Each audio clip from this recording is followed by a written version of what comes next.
Shortly before the start of the United Nations Rio +20 Environment Summit this week, Maurice Strong launched a promotional tour for his new book, Only One Earth: The Long Road via Rio to Sustainable Development.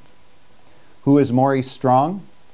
He was the Secretary General of the 1992 Earth Summit in Rio de Jeneiro. He used that position to regularly denounce the United States middle-class consumption patterns and to promote global central planning and control via the UN.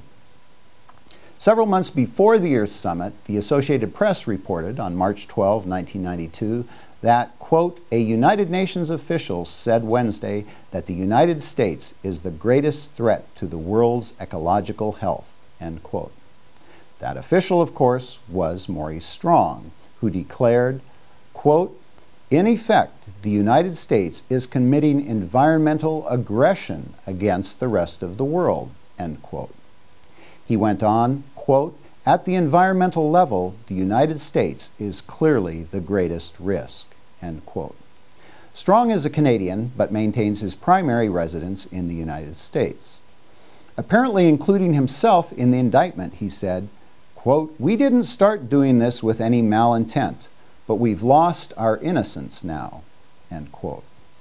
In a UN report issued in August 1991, Strong wrote, quote, it is clear that current lifestyles and consumption patterns of the affluent middle class involving high meat intake, consumption of large amounts of frozen and convenience foods, ownership of motor vehicles, numerous electric household appliances, home and workplace air conditioning, expansive suburban housing, are not sustainable, end quote.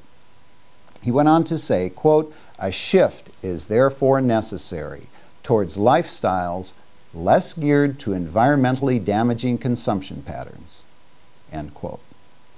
Of course, when Mr. Strong talks about damaging consumption patterns, he exempts his own globe-hopping, champagne and caviar lifestyle and that of friends such as Bill Gates, George Soros, Ted Turner, and David Rockefeller, that pillar of international banking and leading insider of both the Council on Foreign Relations and Trilateral Commission, where the globalist elites meet to plan our futures for us.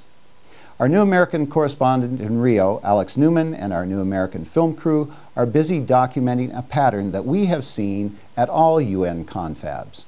The international elite, from the globalocrats of the UN to the governmental diplomatic corps to the NGO activist leaders to the press corps, enjoy lavish lifestyles at the world's swankest resorts and exotic venues, while preaching to the rest of us who are paying the bill to sacrifice.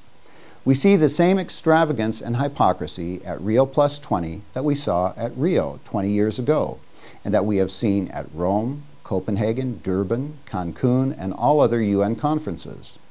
Ted Turner, Robert Redford, Prince Charles, and their fellow global elites arrive in private jets. They are chauffeured to the summit in stretch limos, they dine at five-star restaurants, and they stay at luxury hotels that go for $1,000 to $5,000 per night. And then they tell you and me that we've got to trade in our cars for bicycles and get rid of our air conditioning.